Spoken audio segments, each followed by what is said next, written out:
baik pengorbanan waktu, pengorbanan tenaga, dan juga materi ya. Tetapi ada sukacita melayani orang-orang muda. Karena dengan melayani orang-orang muda, kita lebih semangat lagi, dan juga ada idealis di sana. Enak dengan orang muda, tidak ada pikir kesana kemari ya.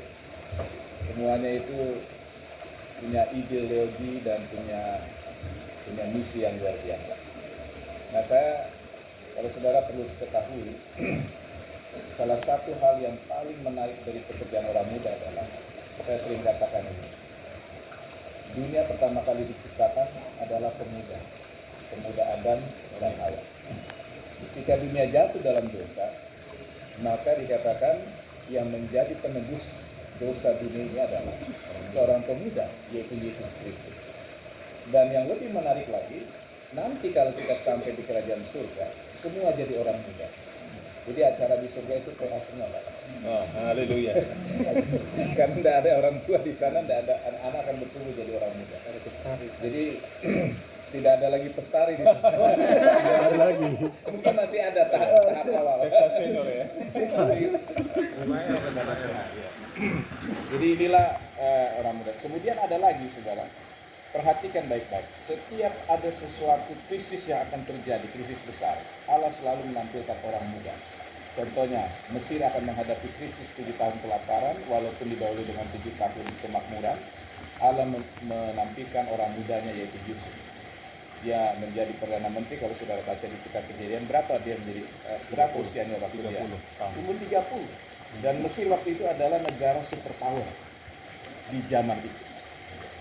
Jadi luar biasa. Kemudian waktu orang Israel sedang krisis moral, Allah membangkitkan seorang pemuda menjadi raja, yaitu raja siapa? Yosia. Umur berapa dia jadi raja? Usia adventurer, 8 tahun. Tapi dia melakukan satu reformasi 18 tahun setelah itu, yaitu umur 26 tahun. Disitulah pertama kali ditemukannya Alkitab yang puluhan tahun hilang. Dan dikatakan hilangnya di mana? Hilangnya di bait Allah, bayangkan. Jadi apa artinya? Kelompok umat Tuhan kehilangan dasar firman Allah justru di rumah Tuhan. Nah, ini bisa terjadi tapi Allah membangkitkan orang muda untuk mengembalikan tokoh-tokoh waktu itu supaya kembali kepada firman Tuhan. Jadi ini adalah satu pekerjaan yang penting, dan saya percaya menjelang Yesus datang, menjelang krisis dunia ini, Allah membutuhkan orang-orang muda untuk tampil menyatakan kasih dan kuasa Allah. Jadi inilah tentu juga bukan hanya orang-orang muda, orang-orang yang berjiwa muda. Ya, kita bagian dari pekerjaan ini. Nah, ada beberapa yang kita harus ingat bahwa organisasi kita mempunyai satu pergerakan yang mendunia, yaitu yang disebut dengan I Will Go. I Will Go itu ada 3, yaitu spiritual growth, pertumbuhan rohani. Kemudian yang kedua, leadership, kepemimpinan. Tapi kepemimpinan yang diharapkan adalah servant leadership, kepemimpinan yang melayani. Lalu yang terakhir, yang ketiga adalah mission, misi. Jadi orang-orang muda ini tidak cukup dilatih untuk dia bertumbuh secara rohani, lalu dilatih dia punya talenta akhirnya menjadi pemimpin. Tapi yang ketiga, anak-anak muda ini harus dilatih juga mempunyai misi. Ya, karena gereja tanpa misi, dia akan satu saat akan redup. Ya. Nah, saya sering katakan ada satu penyakit yang sering muncul di gereja atau di gereja kita, yaitu penyakit obesitas rohani. Ya, apa itu obesitas rohani? Banyak gizi kita dapat. Ya, coba apa yang kurang dari gereja kita? Seminar banyak. Lalu orang Advent renungan pagi, renungan apa? Petang. Jadi banyak terisi dia punya kepala itu dengan hal-hal yang rohani, tetapi kurang gerak badan. Nah, gerak badan itu adalah misi. Jadi kalau kita kurang gerak badan, banyak makan yang bergizi, apa yang terjadi? Terjadi obesitas.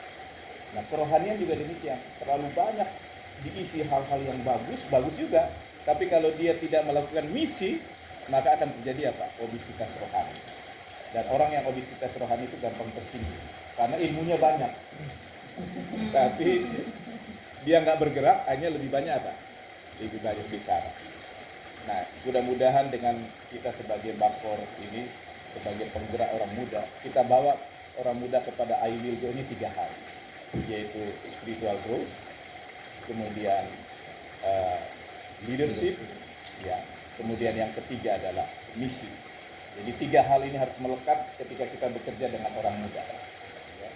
Oke, nah sekarang apa yang kita mau rencanakan ke depan? Memang tahun depan itu adalah tahun yang banyak kegiatan yang besar, tetapi kita menghadapi tantangan, katanya akan ada resesi ya. Tapi kita berdoa supaya kita bisa atasi, ya, karena ada Kampore se-Indonesia dan itu dibikin di Jakarta di Cibubur. Kenapa kami bikin di Cibubur? Karena itulah tempat yang mudah akses. Kemudian yang kedua, di sana kita tidak terlalu sulit untuk memohon izin. Tidak seperti waktu kami buat Kampore SSD di Unai. Wah, itu saya memang kelojotan setengah mati. Karena izinnya minta ampun susahnya. Karena dari masyarakat, dari LSM, dari macam-macam, belum diganggu lagi yang orang yang pernah mengganggu kita punya Kampore di Jawa Tengah. Jadi sangat setengah mati. Jadi hanya kami ambil kesimpulan supaya tidak terlalu sulit. Yang paling aman sudah di atas Cibubur, ya, sudah lebih mudah dari segi fasilitas, dari segi akses dan lain sebagainya. Memang untuk orang Jakarta nggak suka, ya, untuk orang Jakarta bukan nggak suka, kurang suka, ya, karena ya hari-hari dilewatin dan juga itu tidak ada sesuatu yang menarik dari segi apa view-nya. Tapi nanti di sana kita bukan jual view-nya, yang kita jual adalah programnya. Jadi ini yang kita akan bentuk. Tapi kalau untuk orang dari luar Jakarta fine saja. Hanya untuk orang, memang mereka waktu kami umumkan orang Jakarta ya langsung begitu ya. Ya, tapi karena kita bilang kita tuan rumah, kita harus menyambut teman-teman kita. Ini adalah tantangan. Nah, kemudian yang kedua adalah ini tidak banyak yang bisa ikut, yaitu Master Guide Convention yang dibikin di Papua. Karena ini tuan rumahnya dulu Uni Barat, kita bikin di Bali. Ternyata sekarang tuan rumahnya Uni Timur, mereka minta bikin di apa? Di Papua. Ya, dan itu di Raja Ampat. Ya, jadi ini, nah, tapi itu pun ongkosnya gede itu nanti PP. Jadi ya kita berdoa aja supaya ada berkat khusus. Jadi ini tahun depan. Kemudian ada rekomendasi-rekomendasi yang kita akan buat yang memang selama ini belum terlalu jalan di kita punya klip ya. Yaitu kita akan buat agar setiap jemaat ada namanya koordinator youth prayer orang muda. Nah, supaya kalau setiap jemaat ada, nanti per daerah ngumpul ada, dan nanti per uni juga ada, dan per divisi ada. Jadi ini yang kita akan dorong. Kemudian yang kedua, setiap jemaat minimal ada satu kelompok care group orang muda. Jadi kita dorong, apakah itu yang menggerakkan SCL, apakah itu yang menggerakkan Master Guide, sama saja. Minimal ada care group orang muda yang aktif tahun depan. Jadi kita Bakor mungkin berkoordinasi supaya minimal satu jemaat ada Youth Prayer Network, ya.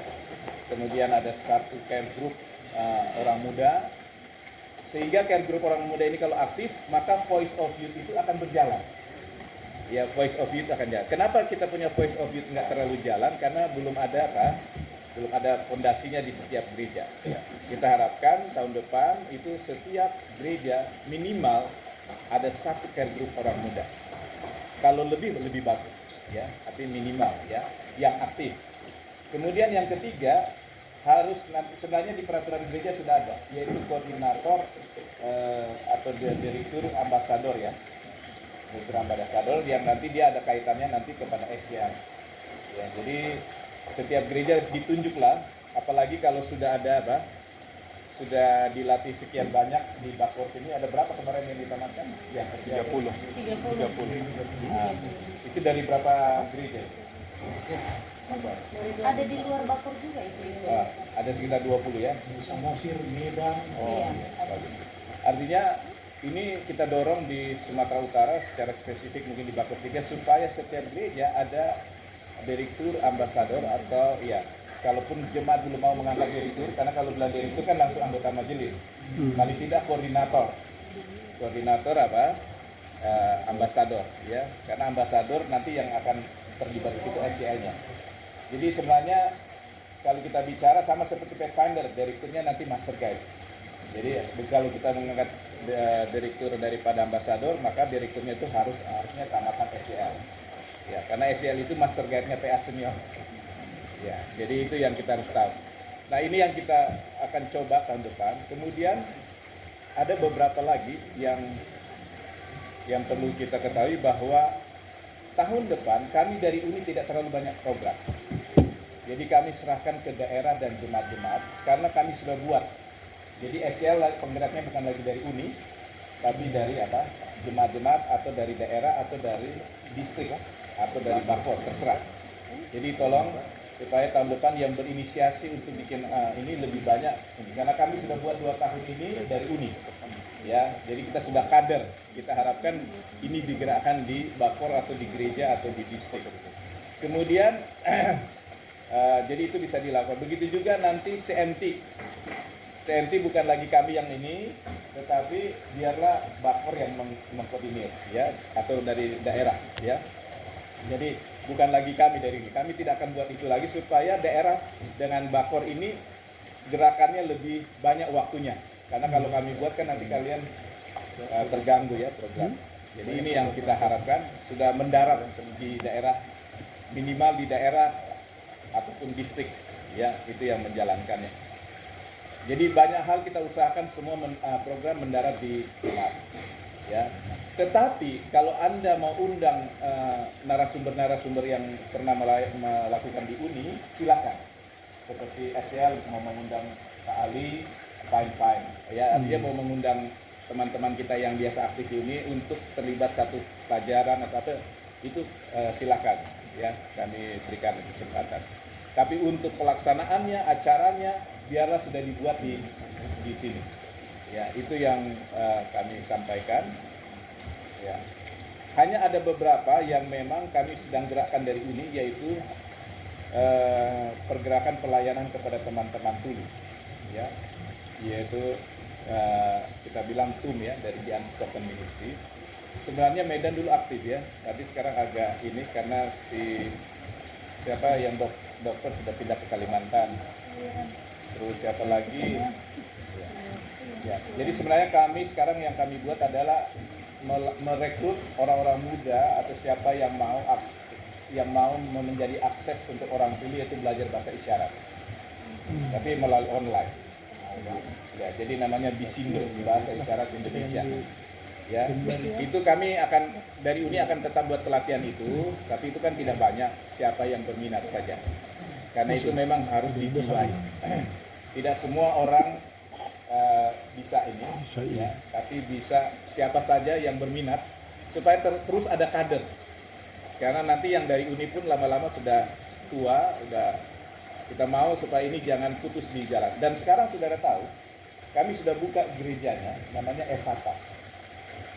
Dan itu kami buka namanya hybrid. Jadi ada yang offline, tapi saat yang sama ada online. Dan pendeta tahu berapa yang hadir? Jadi orang-orang tuli yang sudah hadir di situ hampir 20. Ya. Dan dengan pertolongan Tuhan kami cari donatur. Jadi ada satu orang tuli sekarang sekolah di UNAI ambil kependetaan. Ya. Jadi dia senang sekali. Jadi dia sudah tamat D3 komputer, ya. Jadi saya bilang, "You mau nggak membantu untuk pekerjaan Tuhan ke depan?" Dia jadi pendeta untuk orang tuli, kami sekolahkan ke UNAI. Dia bilang mau. Jadi saya cari sponsor, puji Tuhan ada yang mau sponsori sampai dia tamat. Ya.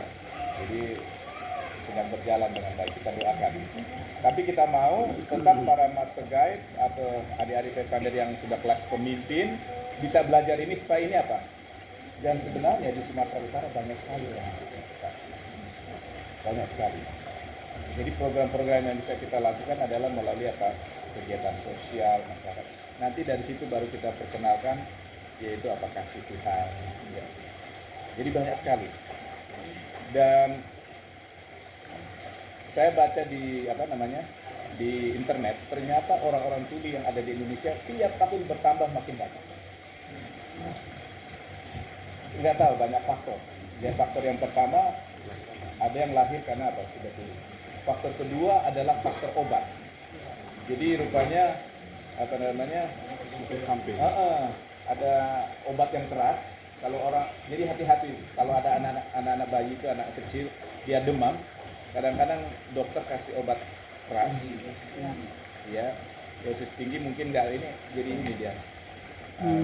Jadi lalu yang ketiga faktor usia. Jadi usia 50 tahun ke atas tiba-tiba dia sudah fungsinya berkurang. Banyak, ada faktor accident. Ya, faktor kecelakaan. Ya, jadi rupanya makanya saudara lihat televisi sekarang baik dari Mabes Polri ataupun dari berita-berita selalu menggunakan apa? Disindo itu. Ya. Jadi ini adalah, dan saya pernah tanya berapa sih biaya orang yang disindo itu yang profesional? Sudah tahu berapa? Itu per jam bisa dihitung 1 juta sampai 2 juta. Dan mereka itu disindo tidak boleh menafsirkan lebih dari 1 jam. Jadi harus ganti.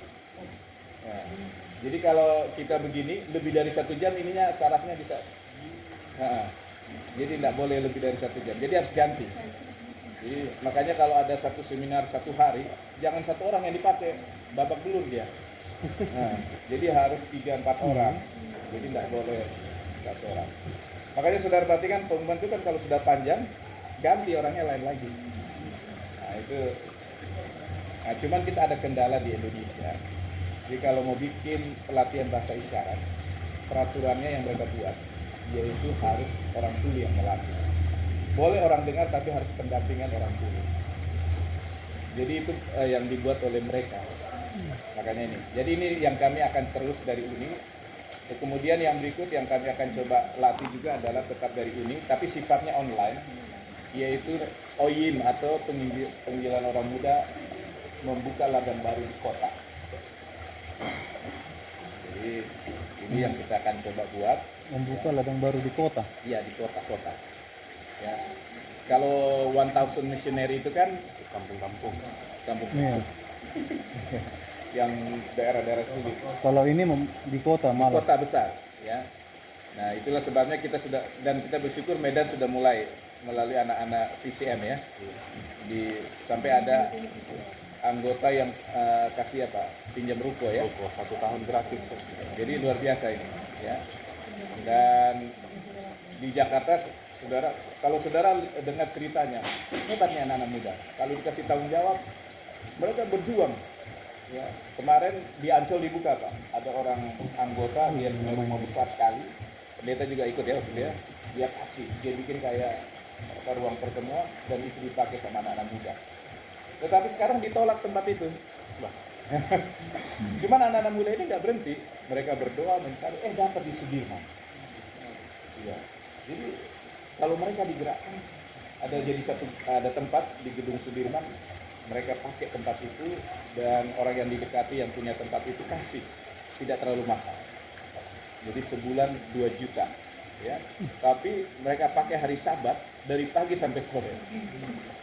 Ya, jadi luar biasa, ya. Jadi kalau mereka bergerak, anak muda ini dilatih, ternyata punya power, ya. Dan luar biasa. Ya, jadi ini salah satu yang kita dorong supaya orang-orang muda berkarya di masa mudanya, ya. Sehingga mereka tidak hanya jadi penonton di gereja, tapi mereka melakukan sesuatu untuk Tuhan di masa-masa muda. Nah, itu hal-hal yang kita gerakkan, ya. Kemudian kalau adventurer, saya pikir bahan sudah mau selesai. Pendeta Parusif sangat membantu sekali menerjemahkan dan mengedit. Dan kedua, kami sedang sediakan bahan care group, ya. Mudah-mudahan di akhir November kami akan kirim itu bahan dalam bentuk PDF. Tapi kami akan cetak juga untuk contoh. Jadi kita akan cetak, nanti kami akan kasih mungkin per daerah 10. Jadi kita akan cetak 100. Nanti kalau mau diperbanyak tinggal kasih tahu kita supaya nanti kita bisa share. Jadi kita usahakan materi-materi. Dan kita sudah ada website untuk nanti materi-materi PA itu bisa diambil di website itu. Cuman aturan kita kalau mau cetak kasih tahu loh. Ya, jangan dia nggak kasih tahu gitu. Ya. Ada copyright. Izin aja. Iya, izin aja kasih tahu. Dan kalau dia ada keuntungan kasihlah untuk departemen. Maksud saya bukan untuk dia, untuk beliau, tapi untuk kegiatan PA. Ya kan? Kalau mereka mau jual, misalnya dia cetak dia mau jual, fine, tapi ada dong komisinya buat direktur PA-nya supaya Program PA-nya. program PA-nya bisa jalan. Ya, jadi itu kita nggak masalah.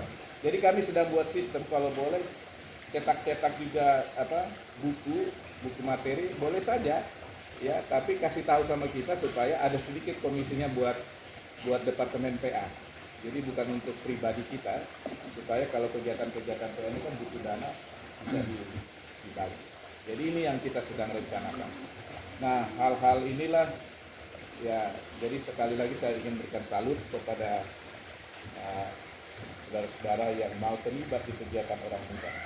Karena memang kami menyadari sebagai direktur tidak bisa melakukan pekerjaan ini sendirian. Ya.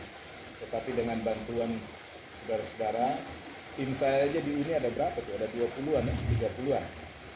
Itu pun terbatas ya, karena pasti semua punya kerja. Lalu di daerah-daerah punya tim juga masing-masing.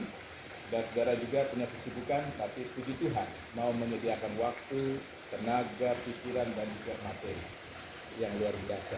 Untuk itu kiranya Tuhan menolong dan memberkati kita. Mari kita semangat sebagai pelayan Tuhan.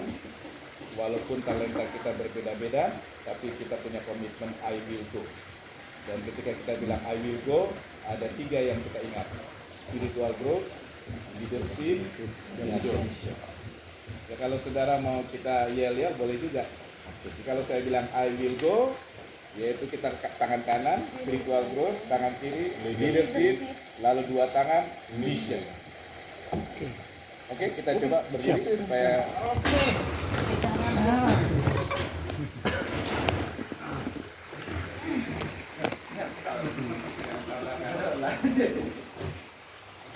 Oke, siap. Kalau saya bilang I will go, kita leadership, kita lompat, mission. Missionnya sambil lompat. Tangan ini 2 tangan langsung. Jaga jarak dan sampai siap. 1, 2, 3. I will go. Leadership, mission. Sekali lagi. Saya tadi spiritual growth-nya masih spiritual growth. Leadership, takut ya, harus. Siap. 1, 2, 3. I will go. Spiritual growth, leadership, mission. Tepuk tangan untuk pendeta Wenas. Iya, puji Tuhan. Terima kasih untuk motivasi dan beberapa kegiatan PA tahun depan yang diselesaikan oleh Tuhan pendeta Wenas. Mungkin waktu ini mungkin kita bisa berdiskusi. Ada beberapa hal yang mungkin kita bisa tanyakan ke hamba Tuhan ini. Nah, mungkin sebelum ditanyakan, saya mau juga sampaikan informasi dari ini Pak Pendeta bahwa tambahan kegiatan Master Guide CMG adalah ada 2 tuntutan, yaitu set free dan Voice of Youth. Jadi 10 jam masing-masing kalau tidak salah ya.